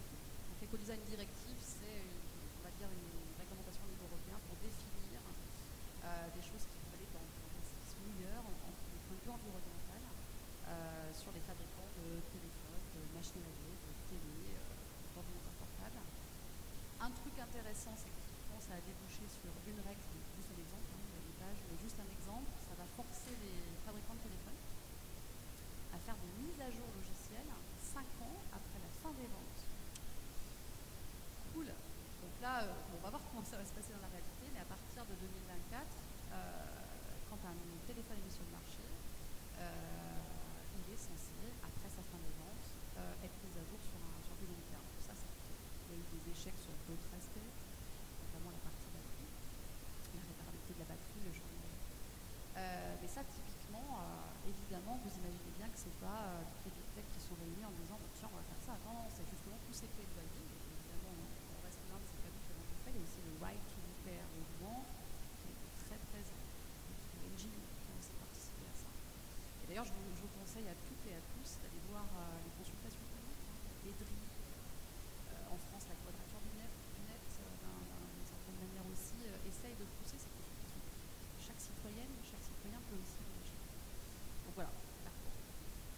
Et Marion, en préparant cette table ronde, tu me disais il y a aussi une question plus philosophique en fait, qui est que aujourd'hui le secteur du numérique en fait il est aux mains de quelques multinationales, effectivement de la tech, comme tu le soulignais aussi Agnès. Donc en tant que citoyenne, en tant que citoyen, comment est-ce qu'on peut se réapproprier le numérique et aussi en tant qu'opérateur avec Télécope, qu'est-ce que vous faites dans ce sens-là? Effectivement, en tant qu'entreprise coopérative, en fait, les gens chez nous, ils peuvent avoir deux statuts. On peut être abonné et décider de choisir Télécope comme opérateur télécom. Ça ne change pas grand-chose pour vous et par contre, ça nous fait beaucoup avancer. Nous, en tant que société qui essayons de porter des choses différentes, parce que c'est exactement ce que vient de dire Agnès, sur la base, on a peu de moyens. Par contre, on a de très fortes ambitions. Et on dédie toute notre activité à ça, donc ça veut dire que plus on est nombreux chez Télécope, plus nous on peut dire qu'on est nombreux, et plus on est des citoyens nombreux à dire non, il faut mettre la sobriété numérique au cœur des enjeux. Donc ça, c'est une première chose, on crée un collectif en fait, et on montre qu'on est un certain nombre de citoyens à vraiment vouloir porter ces enjeux-là. Et le deuxième élément aussi, c'est que nous on est une coopérative, donc en fait concrètement les sociétaires peuvent prendre une part de la structure. Et là où c'est intéressant, c'est que, encore une fois, c'est un moyen de réappropriation.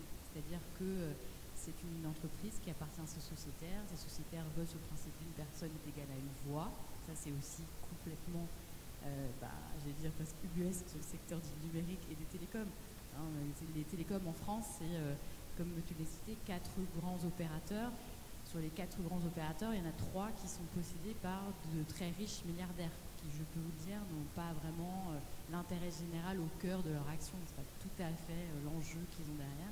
Donc, c'est sûr que quand on devient sociétaire d'une coopérative, Télécope et d'autres, il n'y a pas que nous qui faisons des choses là-dessus, c'est sur le numérique, en fait, on participe aussi à faire évoluer le modèle, de manière générale, le secteur d'activité vers l'intérêt général.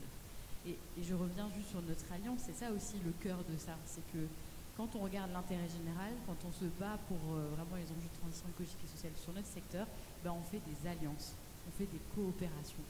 C'est-à-dire qu'on ne regarde pas le voisin comme un concurrent, parce qu'en fait on n'a plus le temps de perdre de l'énergie à la concurrence vu les impacts environnementaux et sociétaux auxquels on doit faire face. On n'a pas le temps en fait, la concurrence c'est vraiment de l'énergie gaspillée. Ça veut dire qu'on fait des alliances, mais c'est hyper naturel de faire des alliances pour nous. On va aller se rapprocher de gens qui font des choses sur le reste de la chaîne de valeur. Donc, naturellement, on s'est rapproché de Fairphone, on s'est rapproché de Common, on s'est rapproché de I, qui sont ces systèmes d'exploitation libre open source, et parce que ça fait partie de notre ADN. Et ça aussi, c'est un autre modèle qu'on défend dans la manière générale sur le numérique, c'est de dire vraiment on a besoin de coopérer pour vraiment venir à bout des énormes défis qui nous attendent. Si on se projette en 2050, on a réussi en tant que société à se réapproprier le numérique. En fait, ça ressemble à quoi un numérique citoyen pour que les gens se rendent bien compte? Alors chez nous, on pense que, alors déjà, ça va être super. Vraiment, je vous dis, déjà, disons-nous que ça va être super, ça va être hyper positif.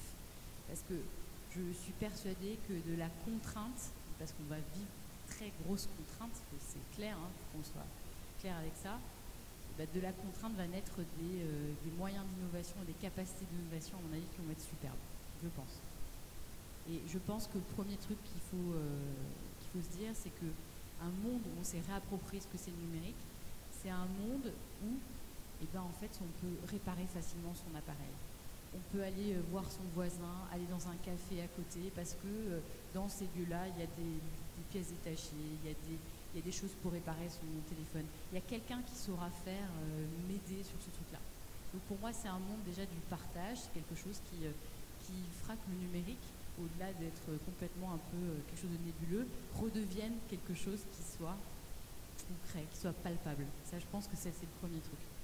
Le deuxième truc, moi j'imagine, et je pense que ça va être tout aussi super, c'est que c'est un Internet, parce que c'est l'Internet qui est derrière, hein, qui va nous être utile foncièrement. C'est-à-dire c'est un Internet aussi où on va partager des compétences, des connaissances. Où c'est ça en fait, où c'est pas les réseaux sociaux malheureusement qui sont en train un peu de dévier sur beaucoup de violences qu'on a aujourd'hui. Non, ça va être Internet qui va nous être utile. J'y pense foncièrement. Et le dernier point aussi, c'est à mon avis c'est aussi un monde qui va être décentralisé.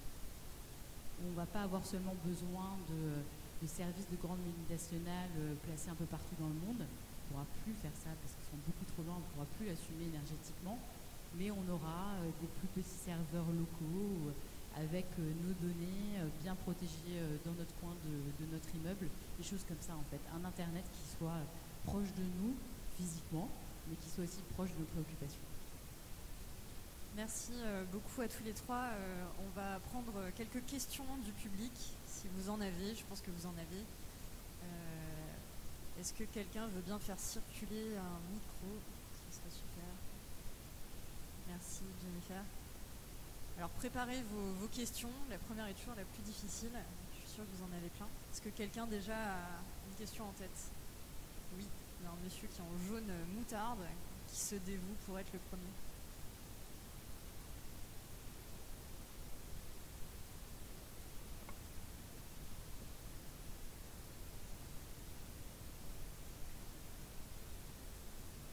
Merci beaucoup pour vos interventions à toutes et à tous.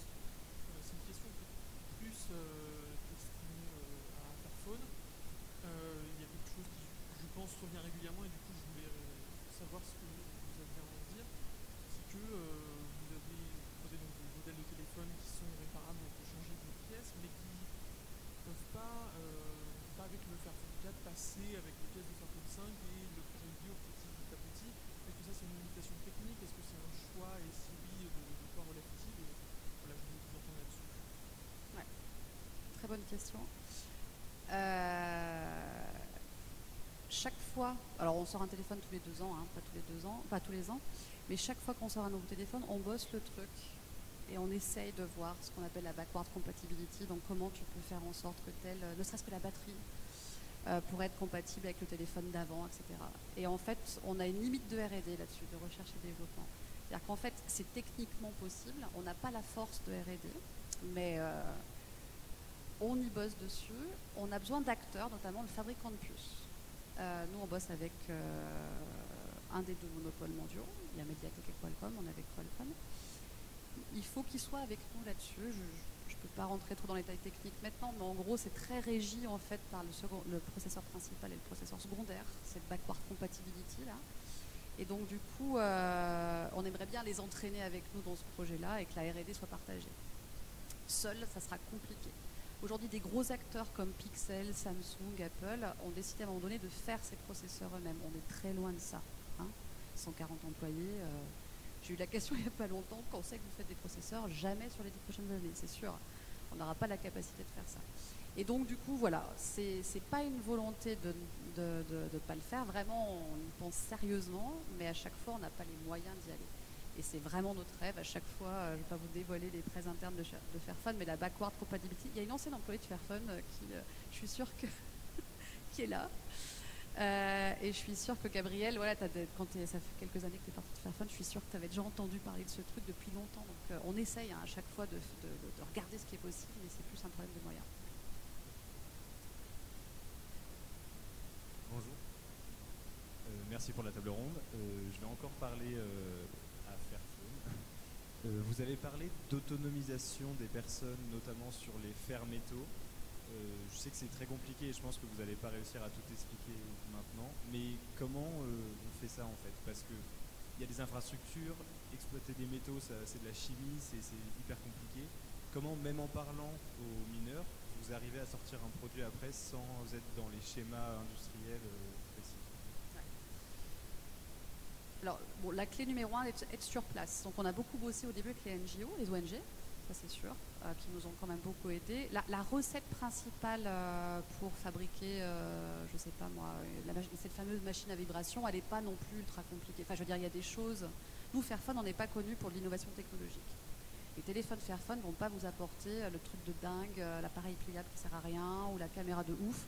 Non, on est aujourd'hui, je pense, à un bon téléphone. Mais on n'est pas dans l'innovation techno. Et en fait, quand vous faites un téléphone, il y a quand même des recettes technologiques qui existent et qui ne sont pas si compliquées à trouver. Il y a un gamin, je ne sais pas si vous avez entendu parler de ce gamin qui a créé un téléphone à 30 balles là. Bref, comme quoi il y a des choses possibles qui sont disponibles, accessibles, on va dire, et qui vont permettre de le faire. Donc quelque part, quand vous attaquez par... Donc nous, on a une méthode qui est open sourcée d'ailleurs, pour choisir les minerais sur lesquels on va se focaliser, qui dépendent de plusieurs critères. Est-ce que ce minerai il est tendu au niveau de la gouvernance sociale, de la gouvernance gouvernementale? Est-ce qu'il est en déplétion? Est-ce que l'industrie électronique en a vraiment besoin, etc. Je fais court, mais tout est open sourcé, vous pouvez aller voir. Et une fois qu'on a choisi ce minerai, eh bien, on va voir comment il est utilisé dans tel composant. Et ensuite, on approche, ce que j'ai un peu expliqué tout à l'heure, on approche les différents intermédiaires de ce composant. Et tout en bas, il y a la mine. Et donc, pour revenir à cette idée de bosser avec les gens, vous pouvez pas, enfin, dans notre point de vue, vous pouvez pas faire ça de loin, quoi. Vous pouvez pas faire ça en faisant confiance aux fabricants de la machine à vibration. Il faut passer du temps sur place, passer du temps avec les familles, avec les potentielles premières coopératives qui existent déjà, et discuter. Si je vous parle pas des mines, mais des usines, parce qu'on fait on a quand même pas mal d'actions aussi dans les usines d'assemblage en Chine. L'action principale, c'est de créer le dialogue, non seulement entre nous et les personnes qui bossent, mais aussi pour faire en sorte que les personnes qui bossent puissent parler ensemble. En Chine, c'est très compliqué. Il y a un syndicat unique qui n'est pas un syndicat. L'idée, ce qu'on essaye de faire, c'est de créer des espaces de dialogue entre ouvrières, et beaucoup de femmes qui bossent sur les chaînes de fabrication, et qu'elles co-définissent ce que seraient les bonnes conditions de travail. Encore une fois, pour qu'on ne soit pas dans une approche néocoloniale où on présume de ce qu'est la bonne condition de travail. Donc, sur les usines, on a 2 employés chinois qui parlent chinois et qui sont dans l'usine à demeure. Voilà, c'est juste pour vous donner un peu le truc. Et ça, très compliqué à expliquer, même si c'est trouvable sur notre site web, c'est vrai que c'est pas marketable, en fait, facilement, des trucs comme ça, quoi. Donc, on dit Fairphone, le téléphone pour la planète et les gens, mais en fait, les gens... compliqué d'expliquer tous ces programmes-là. Et tout ça, par contre, j'insiste, c'est open sourcé, documenté. Vous allez dans fairphone.com, ressources, voilà, on essaye quand même d'écrire là-dessus pour expliquer, en fait, notamment aux acteurs de l'industrie électronique, ce qu'on fait et qui sont nos fournisseurs. Toute la liste des fournisseurs est disponible sur notre site web. Donc si demain vous avez envie de lancer un téléphone avec des fournisseurs qu'on utilise déjà, qui sont déjà prêts à bosser dans une démarche différente, bah, c'est disponible en fait. Bonjour à tous. Alors, petite rectification, j'ai l'Apple Watch numéro 1 au bras, il fonctionne très bien, il me donne encore l'heure, pas de souci. Moi j'ai une petite question. Aujourd'hui on voit des marchés très concentrés, grosso modo il y a 3 vendeurs de téléphones en France. Comment est-ce qu'on rend Fairphone, comment est-ce qu'on rend la sobriété désirable? Comment est-ce qu'on fait en sorte que comment est-ce qu'on fait en sorte que les personnes aient envie de se passer de leur iPhone 15 Pro Max Titanium, je sais pas quoi, pour passer sur un Fairphone? Merci. C'est peut-être une question qu'on peut aussi faire tourner à Marion, parce que je pense que c'est un petit peu la même chose sur, pardon, je ne vais pas te couper Agnès, mais sur les télécoms au final. Oui, ben, d'autant plus que les gros vendeurs de téléphones, c'est les opérateurs télécoms en France. Donc, effectivement, c'est quand même pas mal notre sujet. En fait, en toute franchise, hein, c'est très compliqué, hein, parce qu'en fait, on nage à contre-courant totalement. Parce qu'on est les seuls à porter des enjeux de sobriété, on est les seuls à expliquer que non, c'est pas pour se priver, c'est qu'en fait, c'est vraiment très cool, en vrai, d'arriver à garder son téléphone le plus longtemps possible, de passer moins de temps dessus. Enfin, en fait, c'est très cool. Et je pense que nous, ce qu'on essaye de faire chez nous, c'est vraiment d'expliquer, c'est-à-dire de prendre le temps d'expliquer, parce que c'est un secteur qui est compliqué, il y a plein de tenants aboutissants, il y a plein de questions qui se posent, mais je pense que nous, ce qu'on essaye de faire, c'est plutôt de parler à l'intelligence des gens, plutôt que juste à leur parler de la dernière promotion à la mode. Mais par contre, ça met beaucoup plus de temps. Ça met plus de temps parce que le marché autour de nous ne le fait pas du tout.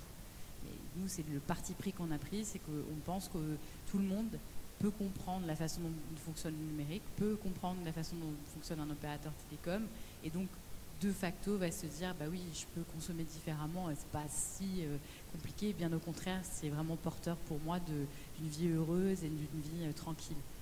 Voilà. Et je pense que l'autre point aussi nous on dit beaucoup chez nous, c'est le collectif. C'est-à-dire qu'on se bat contre une autre idée qui est que alors j'ai pris le métro, je prends jamais le métro parce que je prends toujours mon vélo normalement, mais là mon vélo est à réparer justement. Et je voyais tout le monde sur son téléphone. Tout le monde le nez dans son téléphone. Je sais que c'est comme ça, mais moi ça n'empêche que ça me choque toujours en fait d'être face à cette image-là. Et je pense que ce nous on essaye de dire, c'est que face à ça, face finalement à cet appareil qui nous enferme dans un certain mode de fonctionnement, qui nous enferme seul avec lui finalement et pas du tout en contact avec les autres, ce qui est finalement chouette, c'est de construire avec les autres. Et c'est ce que vivent les gens chez nous et c'est ce qu'ils nous racontent en fait. C'est que en fait chez nous les sociétaires ils co-construisent la coopérative. Mais vraiment. C'est-à-dire que 4 fois par an, on fait des consultations sur plein de sujets, sur les prix de télécop, sur les prix des forfaits mobiles, sur qu'est-ce qu'on a intérêt à lancer comme prochain projet innovant pour la sobriété numérique, comment on parle de ça au plus grand nombre, quelles alliances on va mettre en place. Typiquement, par exemple, on a lancé l'alliance des licornes avec 2 O, bien sûr, je précise, puisque nous alliances de 13 coopératives où on essaye de tous œuvrer pour transformer radicalement notre économie avec Enercop, Biocop, la Nef, etc. On travaille tous ensemble.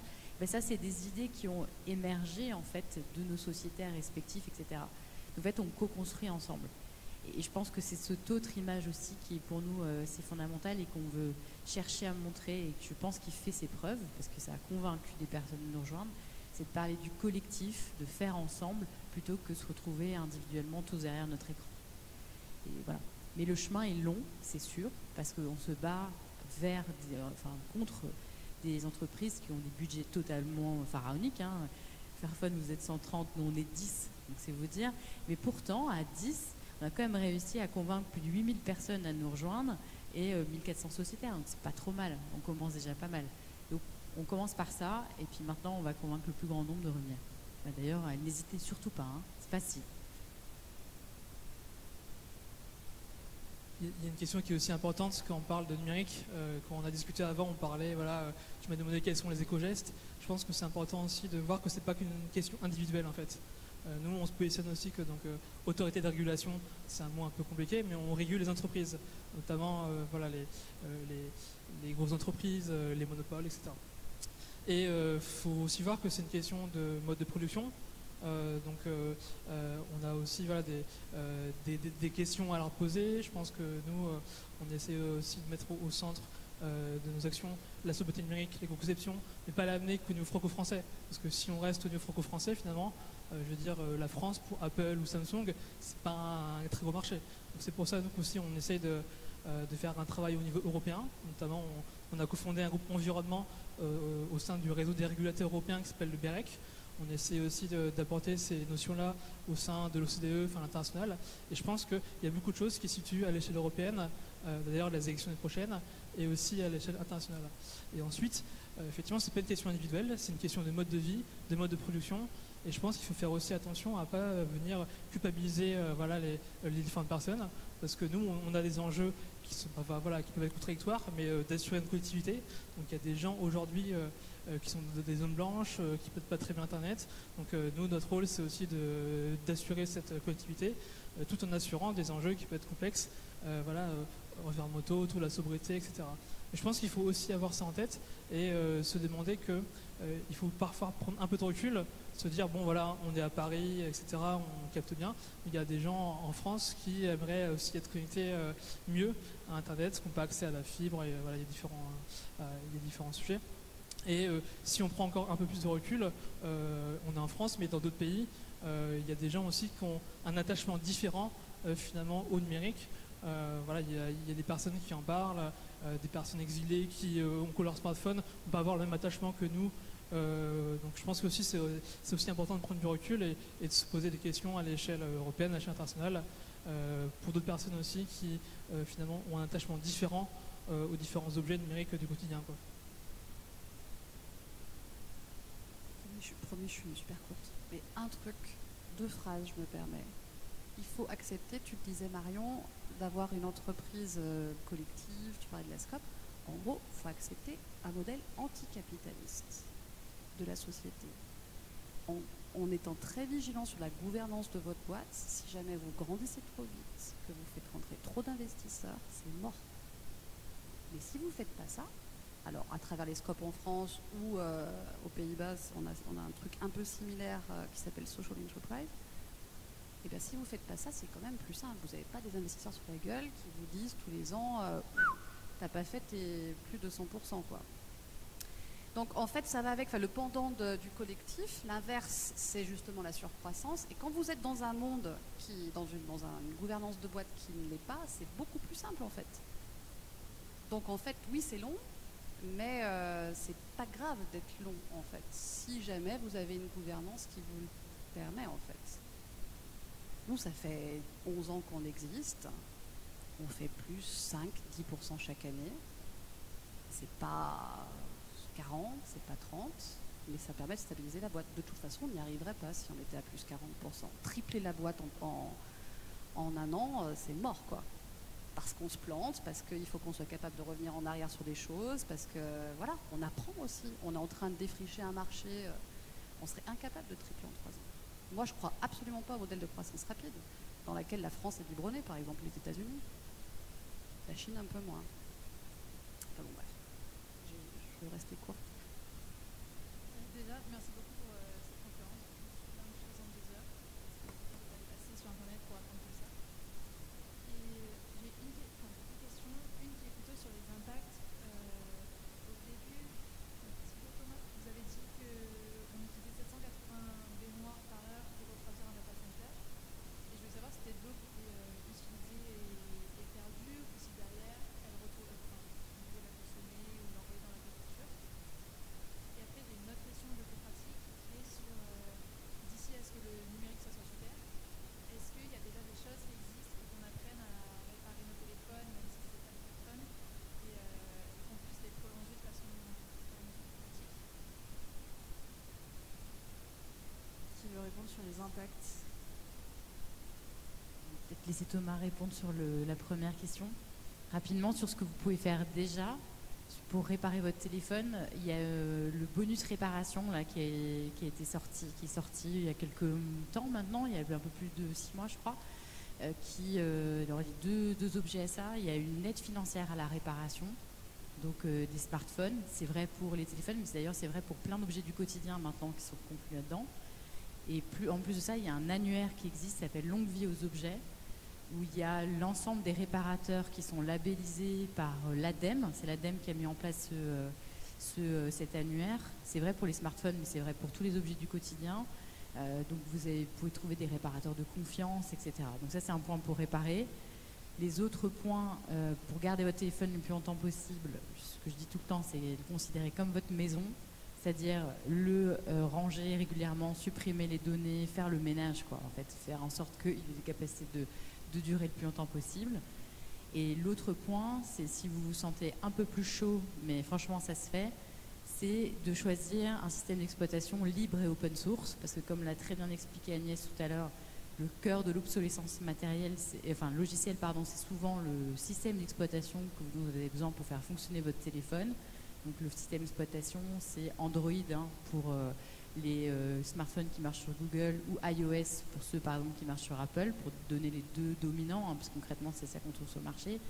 Vous pouvez faire le choix d'un système d'exploitation libre et open source. Donc, par exemple, il y a eFoundation, E-Foundation, qui dispose par exemple d'un certain nombre d'easy installateurs, ils appellent ça, pour installer directement sur votre téléphone. Ce pas les seuls qui le font, il y en a plein d'autres. Et donc la communauté intéressante de vous rapprocher, et des gens qui peuvent vous aider, c'est les Repair Café. Un peu partout en France, il y a des gens incroyables qui savent vous aider sur ces sujets-là.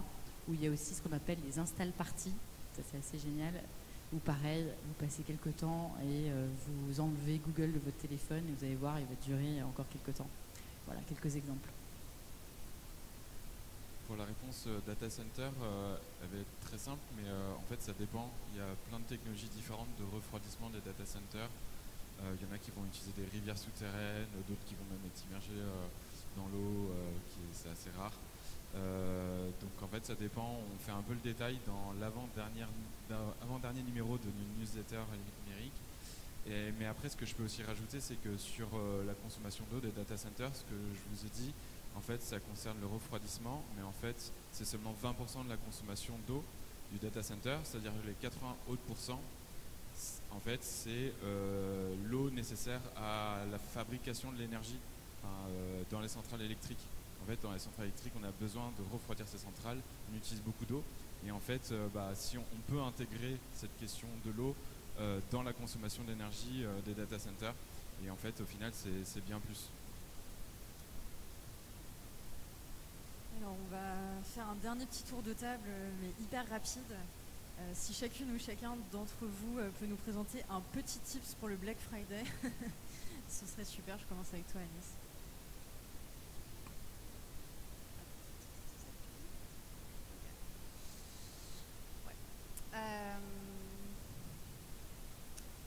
Essayer de vous éloigner de la technologie pendant un jour, non seulement de l'achat, mais aussi de la technologie, parce qu'on n'a pas forcément parlé de cet aspect-là, mais en tant que, on va dire, technicienne, le pas de côté, en fait, à la tech, il est essentiel. La tech ne va pas sauver le monde, la tech ne va pas résoudre des problèmes sociaux, donc c'est pas vraiment en lien avec le Friday, mais peu importe. Mais en gros, le premier truc, c'est de se poser la question de la finalité de la tech, pour vraiment questionner son usage.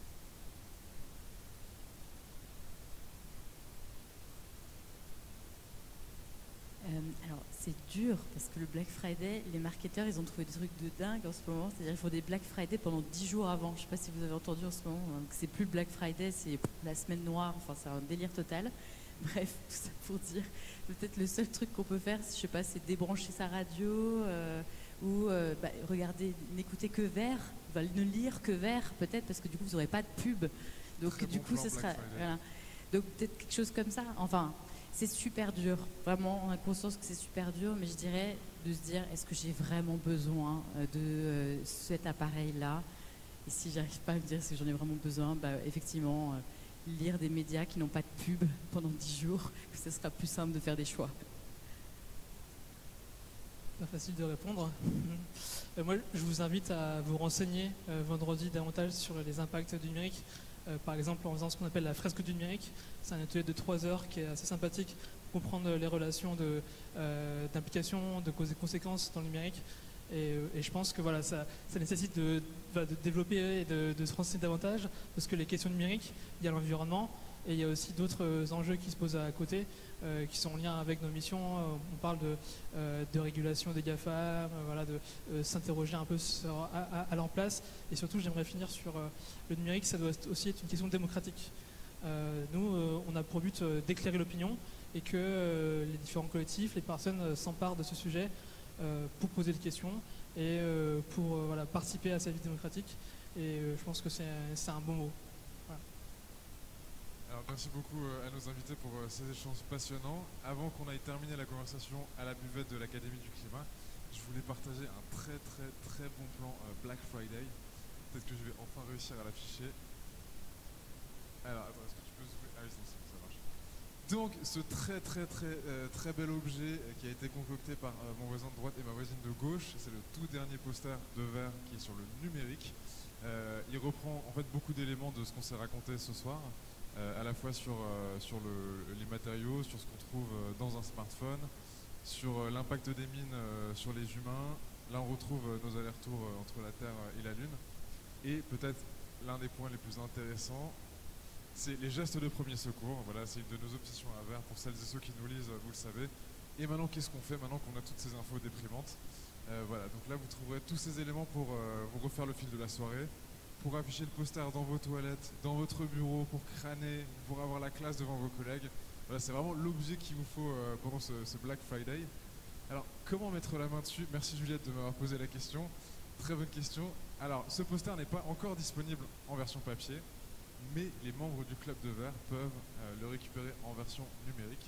Je voudrais juste savoir, est-ce qu'il y en a dans la salle qui sont membres du Club de Verre? Ouais, on peut les applaudir pour de vrai. Bravo.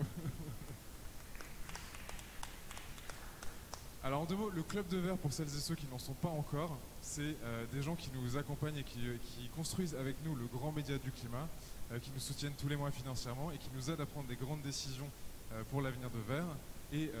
Et pour les remercier de tout ça, on leur offre plein de petites choses extrêmement sympas. Et notamment ce poster, si vous voulez mettre la main dessus en avant-première, vous pouvez, tu peux le remettre en écran. Voilà, on vous enverra la version numérique du poster sur le numérique cette semaine si vous êtes membre du club. Et donc vous pouvez le rejoindre en scannant ce QR code et vous trouverez éventuellement aussi le QR code à la sortie.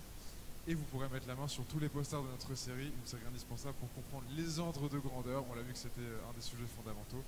Voilà, merci à tous d'être venus ce soir aussi nombreux et nombreuses. Merci à nos invités, merci à l'Académie du Climat de nous avoir accueillis. Et je vous propose qu'on se retrouve à la buvette tout de suite. Et on a un petit stand de posters aussi si vous voulez tout de suite découvrir. Voilà, il y a Justine qui fait coucou au fond. Voilà, ne la laissez pas toute seule, s'il vous plaît. Merci à toutes et tous et très bonne soirée.